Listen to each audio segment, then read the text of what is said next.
Hi there, Chris Kenny here. Welcome to Money Monday. Today's topic is about the importance of taking payment on the phone when a potential client says yes.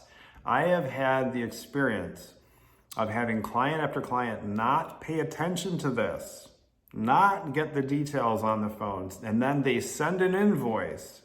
And then all of a sudden, for some reason, the invoice never gets paid, the client backs out. It happens again and again because they're not paying attention and they're not listening.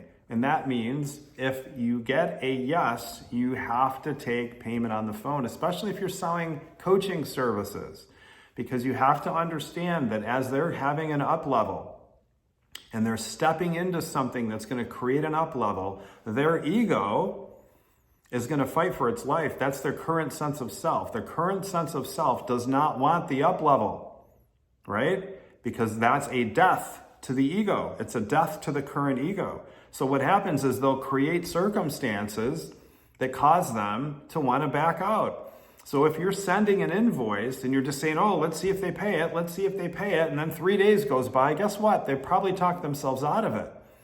So you're not serving them by not taking payment right away because you're giving them this huge opportunity to step backwards and go the wrong direction. So when they say yes, you say, great, I've got to collect your details. So you collect their details, you collect payment, then you send the invoice marked as paid. That's how you do it. That's my recommendation. I'd implement that right away. You'll serve the world better. You'll serve yourself better as well. I'm Chris Kenny. We'll talk soon. Take care.